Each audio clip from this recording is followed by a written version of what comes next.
नमस्ते दोस्तों। आज मैं आपको जो कहानी सुनाने जा रहा हूं वो 7 भाइयों और एक बहन की कहानी है। ये कहानी पूरी तरह से एक वास्तविक घटना पर आधारित है। सुरक्षा और निजता को ध्यान में रखते हुए इस कहानी में पात्रों और स्थानों के नाम बदले जा सकते हैं, परंतु इसमें होने वाली घटनाएं और भावनाएं पूर्णतः सत्य हैं। ये कहानी अत्यंत प्रभावशाली और रोमांचक होने वाली है, इसलिए मेरी आप सभी से विनती है कि इस कहानी को अंत तक अवश्य सुनें। 7 भाई और उनकी बहन अंजलि की कहानी। बहुत समय पहले की बात है। एक गांव रामपुर में एक परिवार रहता था। उस परिवार में 7 भाई और एक बहन थी। उनकी बहन का नाम अंजलि था। उनके माता पिता का बचपन में ही देहांत हो गया था। सभी भाई बहन ने भी अपनी जिम्मेदारियां समझ ली थीं। शुरू में सबको गुजारा करने में काफी परेशानी हुई थी, लेकिन समय के साथ उन्होंने माँ बाप के बिना जीना सीख लिया। ये उस समय की बात है जब समाज के पुरुषों का काम जंगली जानवरों, पक्षियों का शिकार करना और औरत का काम सिर्फ घर के कामकाज करना और बच्चों को संभालना होता था। 7 भाई और बहन अंजलि रामपुर में बड़े प्यार से मिलजुल कर रहते थे। दिन निकलते ही 7 भाई जंगल में शिकार के लिए निकल जाते और बहन सबके लिए खाना पकाती थी और घर के बाकी दूसरे काम करती थी। भाई जब जंगल से वापस आते तो साथ में जानवर, पक्षी आदि को मार कर लाते थे। बहन उनके मांस को पकाती और सब भोजन करते थे। ऐसे ही दिन गुजर रहा था। एक दिन 7 भाई जंगल में शिकार करने के लिए गए थे। शाम होने वाली थी। बहन सबके लिए खाना बना रही थी। जब वो सब्जी के लिए हरा साग काट रही थी, तभी हंसिया की तेज धार से उसकी उंगली कट जाती है। कटी हुई उंगली से खून बहने लगी। बहन ने सोचा, अगर मेरे भाइयों ने कटी हुई उंगली और इतना सारा खून देखेंगे तो बहुत परेशान होंगे, इसीलिए अपने भाइयों को ये बात नहीं बतानी चाहिए और उनसे छिपाकर रखना होगी। इसीलिए मैं एक काम करती हूँ, इस खून को अपने कपड़े से पोंछ देती हूँ, परंतु मेरे भाई कपड़े में लगे हुए खून के बारे में पूछेंगे तो मैं क्या जवाब दूंगी। मैं ऐसा करती हूँ कि मैं ये खून दीवार पर पोंछ देती हूँ, लेकिन फिर मेरे भाइयों को तो ये अच्छे से दिखाई देगा। क्या करूँ, क्या करूँ? बहन बेचैन होकर इधर उधर घूमने लगी, लेकिन उसे कोई ऐसी जगह नहीं मिली जहां वो अपना बहता हुआ खून पोंछ सके और उसकी भाइयों की नजरों से बच सके। उसे कोई उपाय न मिलने पर उसने सोचा, एक काम करती हूं, खाने के लिए जो साग बना रही हूं उसी में ये खून पोंछ देती हूं, इससे मेरे भाइयों को कुछ नहीं पता चलेगा। उसने साग में खून पोंछ दिया। शाम को सभी भाई जंगल से वापस आए तो बहन ने सभी भाइयों के लिए खाना परोसा। आज 7 भाई जब खाना खा रहे थे तब उन्हें साग बहुत ही स्वादिष्ट लगा। 7 अपनी उंगलियां चाटते रह गए और अपनी बहन की तारीफ करने लगे। क्या बात है बहन, आज बहुत स्वादिष्ट साग बनाई हो। इतना स्वादिष्ट साग तो मैंने अपनी पूरी जिंदगी में कभी नहीं खाया। बहन ने कुछ नहीं बोला। दिन भर के थके होने के कारण 7 भाई उस दिन जल्दी सो गए। अगली सुबह रोज की तरह जंगल में शिकार करने चले गए। वे सभी आपस में बात कर रहे थे कि रात के भोजन में बहन ने जो साग बनाई थी वह बहुत ही स्वादिष्ट थी। हमने तो आज तक ऐसा स्वादिष्ट साग कभी नहीं खाया था। सबने तय किया कि आज घर चलकर इसके बारे में अपनी बहन से जरूर पूछेंगे कि साग में उसने ऐसा क्या मिलाया था जो साग इतनी स्वादिष्ट बनी थी। शाम को 7 भाई जब घर आए तो दोबारा अपनी बहन की बनाई हुई साग की तारीफ करने लगे। हमारी प्यारी बहन, कल रात को तुमने साग में ऐसा क्या मिलाया था जो हम लोग उसे भूल नहीं पा रहे हैं। बहन बताना तो नहीं चाहती थी। वो सोच रही थी, अगर उन्हें पता चला कि मेरी उंगली कट गई है तो मेरे सारे भाई दुखी हो जाएंगे, इसीलिए उनसे ये सब कहना ठीक नहीं है। मेरी प्यारी बहन, तुम्हें आज बताना ही पड़ेगा कि हमारी बहन ने इतना स्वादिष्ट साग कैसे बनाई। तुम्हें मेरी कसम है बहन, तुम्हें आज सच्चाई बतानी ही होगी। बड़े भाई का सब सम्मान करते थे, इसीलिए बहन को भी अब सच बोलना पड़ा। उसने धीरे धीरे सारी बात बताते हुए कहा, भैया, जब मैं साग काट रही थी तब मेरी उंगली कट गई और बहुत सारा खून बहने लगा। फिर मैंने आप लोगों से छुपाने के लिए साग में ही वो सारा खून पोंछ दी। मुझे लगा आप लोग ये बात सुनकर बहुत दुखी हो जाएंगे।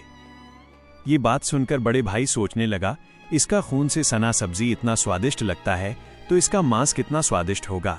रात को खाने के बाद 7 भाई सोने के लिए चले गए। सभी भाई कमरे में पहुंच गए। उसके बाद बड़ा भाई विक्रम सभी भाइयों से कहने लगा, अरे भाइयों, हमारी बहन की खून की बूंदें जब इतनी स्वादिष्ट हैं तो सोचो उसके शरीर का मांस कितना स्वादिष्ट होगा। हाँ भैया, आप बिल्कुल सही कह रहे हो। भैया, मैं भी आपसे यही बात कहने वाला था। सभी भाई अपने बड़े भाई की बातों से सहमत होते हैं, लेकिन छोटे भाई इस बात का विरोध करते हुए कहते हैं, भैया आप लोग यहाँ क्या बात कर रहे हैं? अपनी छोटी लाडली बहन को काटकर खाने की बात कर रहे हैं। आप लोगों को शर्म नहीं आती भैया? अरे छोटे, तुझे कितनी बार कहा है, जब दो बड़े आपस में बात कर रहे होते हैं तो छोटे का बोलना नहीं चाहिए। इस तरह छोटे भाई जब विरोध करता है तो बड़े भाई उसे डांट डपट कर चुप करा देते हैं।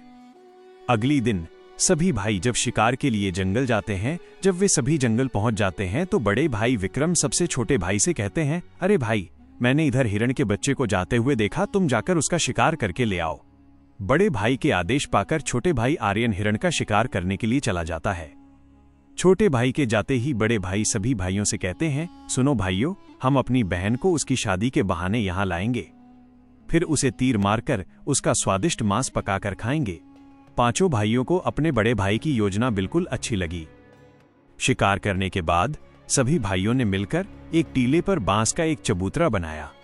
उनकी योजना ये थी कि बहन को बहला फुसलाकर यहां लाएंगे और तीर मारकर अपनी बहन की हत्या कर देंगे और यहीं उसका स्वादिष्ट मांस पकाकर खाएंगे। अगले दिन बड़े भाई ने अपनी बहन से कहा, मेरी प्यारी बहन, अब तुम बड़ी हो गई हो और शादी के लायक हो गई हो, तो मैंने तुम्हारे लिए एक सुंदर से वर की तलाश की है और हम उसको देखने के लिए जा रहे हैं, इसलिए तुम भी जल्दी तैयार हो जाओ और हमारे साथ चलो। बहन शादी की बात से बहुत खुश हो गई। वो तुरंत तैयार हो गई और भाइयों के साथ जाने लगी। चलते चलते जब बहन थक गई तो बड़े भाई से पूछने लगी, भैया मैं चलते चलते थक गई हूं, मेरा ससुराल अभी कितना दूर है? बहन, बस अभी कुछ देर में पहुंचने वाले हैं। टीले पर पहुंचते ही बड़े भाई ने अपने छोटे भाइयों से बोला, बहन को टीले पर खड़ा करके उसको रस्सी से खंभे के सहारे बांध दो। बड़े भाई का आदेश पाकर सभी भाई मिलजुल कर बहन को बांधने लगे। बहन को कुछ समझ नहीं आ रहा था कि उनके भाई ऐसा क्यों कर रहे हैं। तभी उसके छोटे भाई आर्यन बड़े भाई से कहते हैं, मैं आपसे हाथ जोड़कर विनती करता हूं, भैया आप बहन को मत मारो। छोटे भैया, आप ये क्या कह रहे हो? भला मुझे बड़े भैया लोग क्यों मारेंगे? तब छोटे भाई ने बहन को सारी बात बताई। ये सुनकर बहन के पैरों तले जमीन खिसक गई। अपने सभी भाइयों को हत्यारे के रूप में देखकर बहन का हृदय हाहाकार करने लगा। वो समझ नहीं पा रही थी कि इतना प्यार करने वाले भाई आज मुझे मारने जा रहे हैं। वो ईश्वर को याद करते हुए बोली, भगवान, अब तुम ही मेरे सहारा हो। मेरे 6 भाई मेरी हत्या करना चाहते हैं। इनमें से कोई ऐसा नहीं है जिसके दिल में मेरे लिए दया और प्रेम हो। अपनी बहन की बातें सुनकर 7वां भाई द्रवित हो उठा। बहन की पुकार पर वो तड़प कर रह गया, परंतु उसे 6 बड़े भाइयों को रोकने का साहस नहीं हुआ। बहन को निर्ममता से बांधने के बाद बड़े भाई ने सबको बारी बारी से उस पर तीर से प्रहार करने का आदेश दिया। बड़ा भाई सबसे पहले हाथों में धनुष लेकर जब अपनी बहन पर प्रहार करने को हुआ, तब बहन भाई के सामने हाथ जोड़कर कहने लगी, मारो भैया, छाती में लक्ष्य करके मारो। बड़े भाई ने कठोरता दिखाते हुए तीर चलाया, पर उसका निशाना चूक गया और वो दूर जा गिरा। उसके बाद अब दूसरा भाई तीर मारने को तैयार हुआ। बहन ने उसके आगे भी हाथ जोड़कर वही बात बोली, मारो भैया, छाती में लक्ष्य करके मारो, मारो भैया। इसी तरह एक एक करके सभी भाइयों ने बारी बारी से बहन की छाती में लक्ष्य करके तीर मारने की कोशिश की, परंतु बहन हर बार यही बात कहती रही। 6 भाई तीर मारने में असफल रहे। अब 7वें भाई आर्यन की बारी थी। सभी भाई छोटे भाई के पास गए। बड़े भाई ने छोटे भाई से कहा, छोटे, अब तू निशाना लगा। नहीं भैया, मैं निशाना नहीं लगा सकता, मैं अपनी बहन को नहीं मार सकता। देख छोटे, अगर तुम निशाना नहीं लगाओगे या तुम्हारा निशाना चूक गया तो हम सभी भाई मिलकर बहन के साथ साथ तुम्हें भी मार देंगे। बहन ने छोटे भाई की जान के बदले में अपनी जान न्योछावर करने और अपने छोटे भाई को बचाने का निश्चय किया और कहा, तुम्हारा तीर मेरे छाती में लग जाए, मारो भैया, मारो भैया। छोटे भाई ने रोते रोते तीर चलाया और उसका तीर बहन के छाती में जा लगा। वह तड़प उठी। कुछ देर छटपटाने के बाद उसके प्राण निकल गए। छोटा भाई बहुत ही दुखी था। वो अपने अंदर घुसकर रह गया। उसने मिलकर अपनी बहन के शरीर को नीचे उतारा। 6 भाइयों ने मिलकर बहन के शरीर को टुकड़ों में काटने लगा। छोटा भाई वहां पर आया और कहने लगा, मेरे बहन के शरीर को मत काटो, मेरे बहन के शरीर को मत काटो।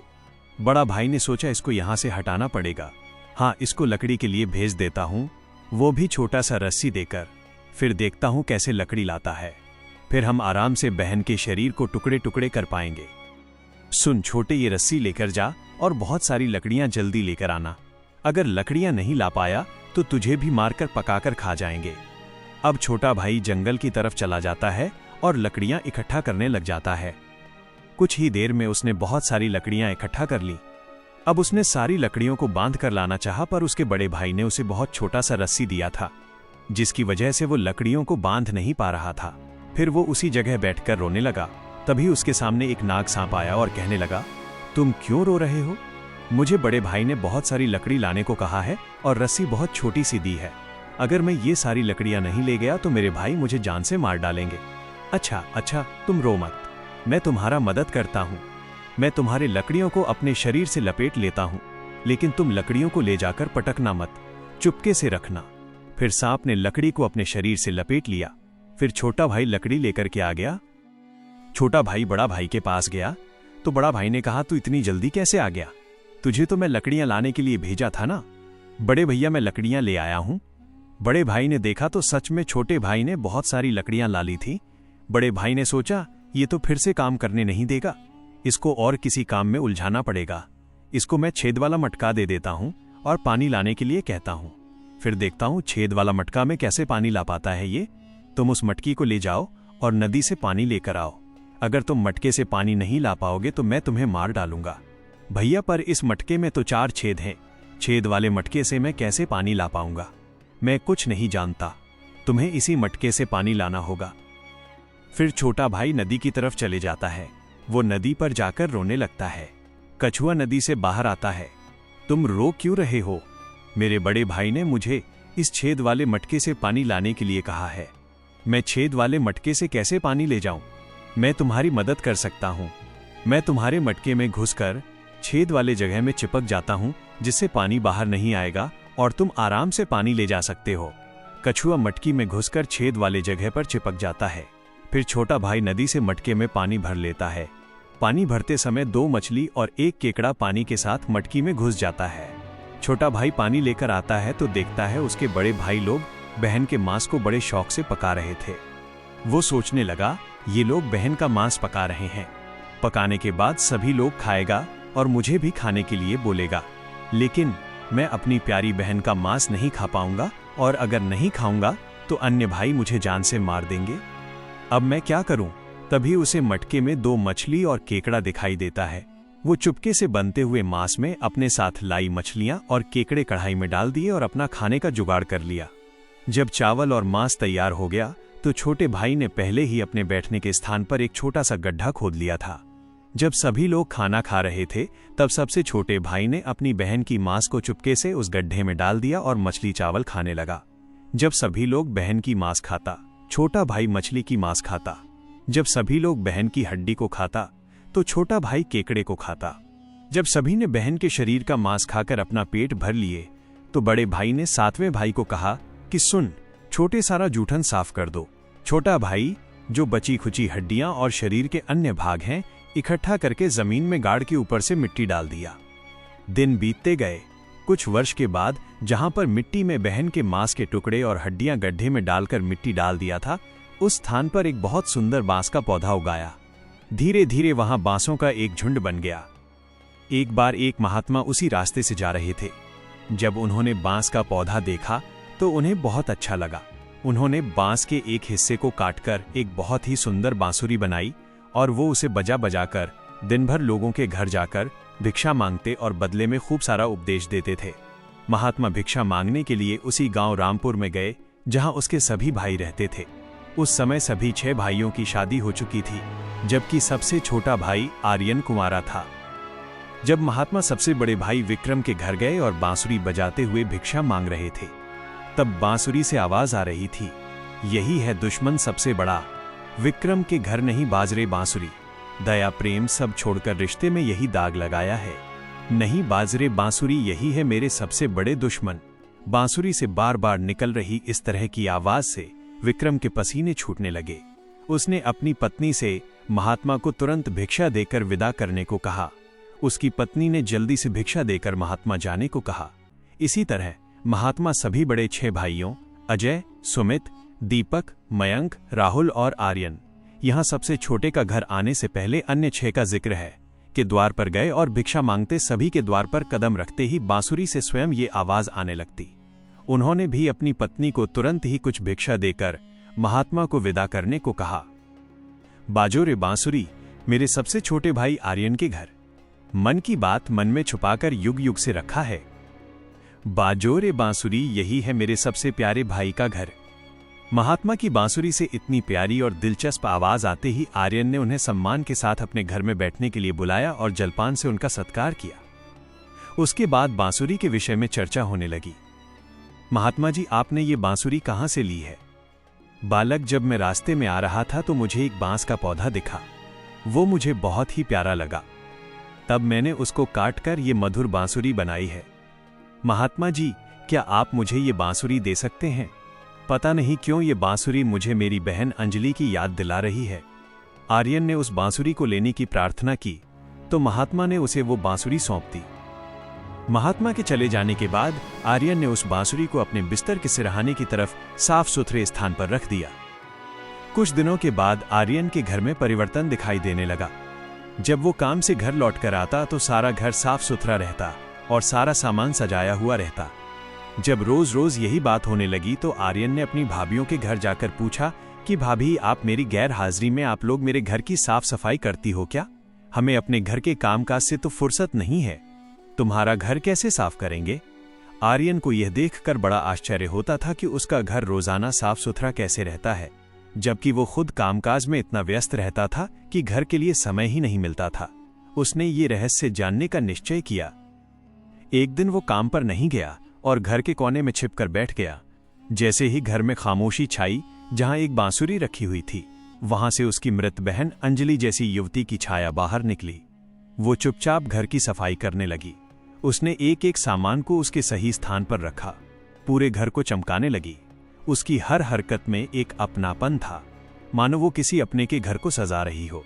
युवती ने धीरे धीरे अपना काम खत्म किया और फिर जैसे आई थी वैसे ही उस बांसुरी में समा गई। आर्यन ये सब देखकर हिल भी नहीं पा रहा था। जब वो पूरी तरह बांसुरी में समा गई तब जाकर उसने राहत की सांस ली। अगली दिन वो तुरंत जंगल में एक प्रसिद्ध साधु बाबा के पास गया। उसने साधु बाबा को बताया, महाराज, मेरा घर अपने आप साफ हो जाता है। मेरी बहन अंजलि जैसी दिखने वाली एक छाया एक बांसुरी से निकलती है और मेरा घर पूरा साफ कर देती है। उसके काम करने के तरीके में पूरा अपनापन होता है। साधु बाबा ने ध्यान से उसकी बात सुनी और फिर गंभीरता से बोले, बेटा, ये कोई साधारण घटना नहीं है। मैं तुम्हें एक उपाय बताता हूँ, तुम ध्यान से सुनो। जब वो तुम्हारी बहन जैसी दिखने वाली लड़की की छाया उस बांसुरी से बाहर आए, तुम तुरंत उस बांसुरी को आग में डाल देना और उस लड़की की छाया पर गंगाजल छिड़क देना।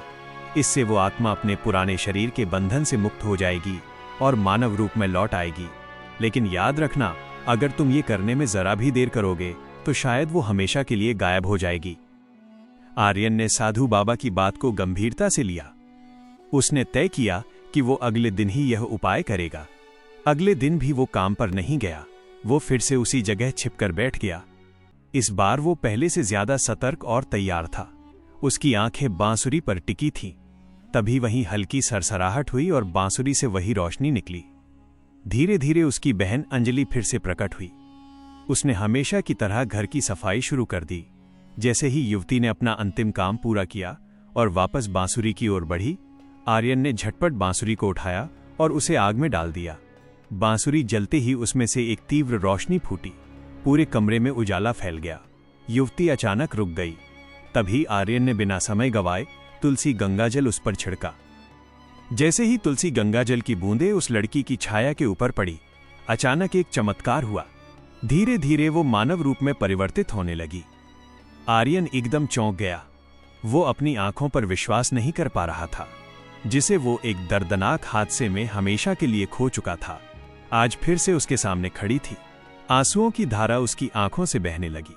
वो अपनी बहन अंजलि से लिपट गया। अंजलि भी भाई के गले से लिपटकर जोर जोर से रो पड़ी। दोनों एक दूसरे को देखकर फूट फूट कर रो रहे थे। आर्यन ने अपनी बहन का हाथ थाम लिया, जैसे वो कभी उसे दोबारा खोना नहीं चाहता था। आर्यन ने तय किया कि वो अपने 6 भाइयों को उनके पापों का एहसास कराएगा। आर्यन ने पूरे रामपुर गांव वालों को इकट्ठा किया। उसके चेहरे पर दर्द और आंखों से आंसुओं की धारा बह रही थी। उसने कांपती आवाज में कहना शुरू किया, आज मैं आप सभी को एक बहुत बड़ा सच बताने जा रहा हूं। एक ऐसा सच जिसे सुनकर आपके रोंगटे खड़े हो जाएंगे और आपको अपने ही परिवार से भरोसा उठने लगेगा कि कोई अपनों के साथ भी ऐसा कर सकता है। लेकिन मैं ऊपर वाले से यही दुआ करता हूं कि ऐसा किसी के साथ ना हो। फिर आर्यन ने बताना आरंभ किया, मेरी बहन अंजलि जो वर्षों पहले मर चुकी थी, उसकी मौत कोई हादसा नहीं थी, बल्कि मेरे अपने ही 6 भाइयों विक्रम, अजय, सुमित, दीपक, मयंक और राहुल ने उसे शादी का झांसा देकर जंगल में ले गए और मेरे ही हाथों अंजलि की हत्या करवा दी।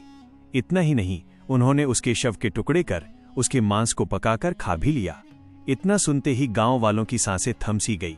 फिर आर्यन बोला, लेकिन पता नहीं ये ईश्वर का कैसा चमत्कार है। मेरी बहन अंजलि जो वर्षों पहले इस हादसे का शिकार हुई थी, वो आज भी हम लोगों के बीच बिल्कुल सही सलामत खड़ी है। इतना बोलकर आर्यन ने अपनी बहन को आवाज दी, आओ अंजलि, सबके सामने आओ। अंजलि धीरे धीरे आगे बढ़ी। जब वो सबके सामने आई तो उसे देखकर सभी की आंखें फटी की फटी रह गईं। किसी को भी अपनी आंखों पर यकीन ही नहीं हो रहा था कि जो लड़की वर्षों पहले मर चुकी थी, वो आज उन सबके सामने खड़ी है, बिल्कुल वैसे ही जैसे पहले थी। किसी को भी इस चमत्कार पर भरोसा नहीं हो रहा था, लेकिन सच तो यही था कि उसका पुनर्जन्म हुआ है। गांव वालों को आर्यन की बातें सुनकर और उसकी बहन पर हुए अत्याचार को देखकर सभी की आंखें नम हो गईं। अंजलि के पुनर्जन्म की बात जब 6 भाइयों तक पहुंची तो मानो जैसे उनके पैरों तले जमीन खिसक गई हो। इधर गांव वाले आपस में बात कर रहे थे कि इन दरिंदों को समाज में रहने का कोई अधिकार नहीं, जो अपनी ही बहन को मारकर खा सकते हैं। वह गांव भला इन राक्षसों से कैसे सुरक्षित रहेगा? हमें अभी इन राक्षसों को गांव से बाहर कर देना चाहिए। अब लोगों का गुस्सा 7वें आसमान पर था। गांव के बड़े बुजुर्गों ने विचार किया कि हमें इन पापियों को सजा देना ही होगा। अगर आज इन्हें छोड़ दिया गया तो पता नहीं आए दिन ये किसके लिए कब और कैसी मुसीबत बन जाएंगी। तभी बड़े बुजुर्गों का आदेश पाकर गांव के कुछ लोग 6 भाइयों विक्रम, अजय, सुमित, दीपक, मयंक और राहुल के घर गए और उनको घसीटते हुए सभी के सामने ले आए। डर के मारे सभी भाइयों की हालत बहुत ज्यादा खराब हो चुकी थी। अब गांव वालों ने फैसला सुनाया कि इन दुराचारियों को लाठियों और डंडों से पीटते हुए गांव की सीमा तक छोड़ा जाए। और याद रहेगा, आज के बाद ये कभी भी इस गांव में दिखाई नहीं देनी चाहिए। इतना सुनते ही 6 भाई गांव वालों के सामने गिड़गिड़ाकर अपनी जिंदगी की भीख मांगने लगे, लेकिन उनकी काली करतूतों को जानकर किसी को भी उन पर दया नहीं आई। यहां तक कि उनकी पत्नियां भी उनकी घिनौनी हरकतों को जानकर उनको हमेशा के लिए छोड़कर अपने मायके चली गई। इधर लोगों की आंखों में गुस्से की ज्वाला भड़क रही थी। अब 6 भाइयों को लग रहा था कि आज उनकी जिंदगी का आखिरी पल है और अब उन्हें बचाने के लिए कोई आगे नहीं आएगा। ये सब सोचकर उनका रो रो कर बुरा हाल हो गया था। लेकिन तभी उनकी ऐसी दुर्दशा और बेबस हालत को देख अंजलि से रहा नहीं गया और वो उनको बचाने के लिए आगे आई और रोते हुए गांव वालों से बोली, मैं मानती हूं कि मेरे भाइयों की गलती माफी के लायक नहीं है, लेकिन है तो ये मेरे अपने ही भाई, इन्हें अपनी गलती का एहसास हो चुका है। मैं आप सभी से हाथ जोड़कर विनती करती हूं कि इन्हें अपनी गलतियों को सुधारने का एक मौका दीजिए। अंजलि रोते हुए गांव वालों से मिन्नतें कर रही थी। ये सब देखकर 6 भाइयों का हृदय कांप उठा। वे आपस में एक दूसरे से कहने लगे कि जिस बहन के ऊपर हम लोगों ने इतना अत्याचार किया, आज वही हमें बचाने के लिए सामने खड़ी है। उन्हें अपनी गलतियों पर गहरा पश्चाताप होने लगा और वे फूट फूट कर रोने लगे। अंजलि का अपने भाइयों के प्रति प्रेम और क्षमा भाव को देखकर गांव वालों का हृदय भी पिघल गया। उन्होंने भाइयों को माफ कर दिया। भाई को माफ होते देख अंजलि बहुत खुश हुई और उनके पास गई। तभी सभी भाई रोते हुए अंजलि के सामने हाथ जोड़कर अपने किए की माफी मांग रहे थे और अपनी गलतियों को कोस रहे थे। अंजलि से अपने भाइयों की आंखों में आंसू देखे नहीं गए और वो खुशी खुशी अपने भाइयों को माफ कर दी। सभी भाई अंजलि से लिपटकर रो पड़े। ये सब देख गांव वालों की भी आंखों में आंसू झलक आए। अब सभी भाई अंजलि को लेकर अपने घर लौट गए। अब सभी भाई अपनी बहन से अत्यधिक स्नेह करने लगे और पहले से भी ज्यादा अपनी बहन का ख्याल रखने लगे।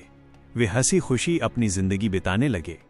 तो ये थी रामपुर की वो कहानी मेरे दोस्त, जिसमें दुख, विश्वासघात और अंत में प्रेम और क्षमा की जीत हुई। यह कहानी हमें सिखाती है कि कितना भी बड़ा पाप हो, सच्चा पश्चाताप और प्रेम उसे मिटा सकता है। राधा का चरित्र इस कथा में त्याग और करुणा की एक बहती हुई निर्मल धारा के समान है। वह केवल एक बहन नहीं, बल्कि उस निस्वार्थ प्रेम का प्रतीक है जो स्वयं जलकर भी अपनों के जीवन में प्रकाश करता है। उनकी सबसे बड़ी विशेषता उनकी सहनशीलता है। माता पिता के बिना 7 भाइयों के घर को संभालना और हर परिस्थिति में मुस्कुराते हुए उनके लिए भोजन बनाना उनके धैर्य को दर्शाता है। यहाँ तक कि जब उनकी उंगली कट गई तब भी उन्हें अपनी पीड़ा से अधिक भाइयों की चिंता थी। उन्होंने अपने रक्त को भोजन में केवल इसलिए छिपाया ताकि उनके भाई उन्हें कष्ट में देखकर दुखी न हो। यह उनके हृदय की कोमलता की पराकाष्ठा थी। राधा के भीतर बलिदान की असीम शक्ति थी। जब मृत्यु उनके सामने खड़ी थी तब भी उन्होंने अपने लिए जीवन की भीख नहीं मांगी। उन्होंने छोटे भाई अरुण के प्राणों की रक्षा के लिए अपनी छाती तीर के सामने कर दी। ये दर्शाता है कि उनका प्रेम शारीरिक मोह से कहीं ऊपर था। उनकी आत्मा इतनी पवित्र थी कि मृत्यु के पश्चात भी वो एक बांसुरी के रूप में जीवित रहीं और केवल सत्य का साथ दिया। सबसे अंत में उनकी अतुलनीय क्षमाशीलता उनके व्यक्तित्व को महान बनाती है। जिस समाज ने उनके भाइयों को ठुकरा दिया और जिन भाइयों ने उनके साथ विश्वासघात किया, राधा उनके बचाव में खड़ी हुई। उन्होंने सिद्ध किया कि घृणा को घृणा से नहीं बल्कि केवल प्रेम और क्षमा से ही मिटाया जा सकता है। उनका चरित्र हमें सिखाता है कि सत्य को दबाया जा सकता है पर उसे कभी नष्ट नहीं किया जा सकता। 1. लोभ और बुद्धि का नाश। कहानी का सबसे भयानक मोड़ तब आता है जब भाई अपनी ही बहन के रक्त के स्वाद के वशीभूत होकर उसके मांस के लालच में आ जाते हैं। सीख: जब मनुष्य केवल अपनी इंद्रियों के स्वाद या लालच के वश में हो जाता है तो वो अपने विवेक और रिश्तों की मर्यादा भूल जाता है। लालच इंसान को पशु से भी बदतर बना सकता है। 2. कुसंगति और सामूहिक निर्णय का प्रभाव। 6 भाइयों ने मिलकर अधर्म का मार्ग चुना। छोटा भाई अरुण विरोध कर रहा था परंतु वो अकेला पड़ गया। सीख: बहुमत सदैव सत्य नहीं होता। यदि समूह गलत निर्णय ले रहा हो तो मौन रहना भी उस पाप में भागीदार बनने के समान है। हालांकि अरुण ने अंत में सत्य को उजागर कर अपना प्रायश्चित पूर्ण किया। 3. क्षमा की शक्ति। राधा का पुनर्जन्म होने के बाद उसने उन भाइयों को भी क्षमा कर दिया जिन्होंने उसकी हत्या की थी। सीख: प्रतिशोध से केवल विनाश होता है परंतु क्षमा से परिवार और समाज पुनः जुड़ सकता है। राधा का चरित्र ये सिखाता है कि विशाल हृदय वाले लोग अपनों को सुधरने का अवसर देते हैं। कहानी के प्रतीकों का अर्थ। प्रतीक: आध्यात्मिक और नैतिक अर्थ। रक्त का स्वाद, क्षणिक सुख जो बुद्धि को भ्रष्ट कर देता है। बांस का पौधा, ये दर्शाता है कि सत्य और पवित्र आत्मा कभी नष्ट नहीं होती। बांसुरी की ध्वनि, यह अंतरात्मा की पुकार है जो दोषियों को उनके पाप का स्मरण कराती है। छिद्र वाला घड़ा, जीवन की वे कठिन परिस्थितियां जहां अधर्मी लोग धर्म का मार्ग रोकने का प्रयास करते हैं। 4. कर्म का फल। भाइयों ने सोचा था कि एकांत में किया गया अपराध कभी सामने नहीं आएगा, परंतु वर्षों पश्चात एक बांसुरी के माध्यम से उनका सच सबके समक्ष आ गया। सीख: पाप कभी छिपता नहीं। आप संसार से कुछ भी छुपा लें परंतु प्रकृति और समय आपके कर्मों का लेखा जोखा अवश्य सामने लाता है। 5. स्त्री की सहनशीलता और त्याग। पूरी कथा में राधा अपने भाइयों के प्रति समर्पित रही। यहां तक कि प्राण त्यागते समय भी उसने छोटे भाई की रक्षा हेतु स्वयं को न्योछावर कर दिया। सीख: ये कहानी परिवार में निस्वार्थ प्रेम और बलिदान को सर्वोच्च स्थान देती है। साथ ही ये चेतावनी भी देती है कि ऐसे प्रेम का शोषण करना महापाप है। ये कथा हमें सिखाती है कि परिवार में संस्कार और नैतिकता का होना धन संपत्ति से कहीं अधिक आवश्यक है। अंततः सत्य, प्रेम और क्षमा की ही विजय होती है। आज की कहानी आपको कैसी लगी हमें कमेंट करके जरूर बताएं।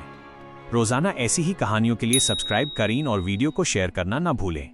मिलते हैं अगली वीडियो में।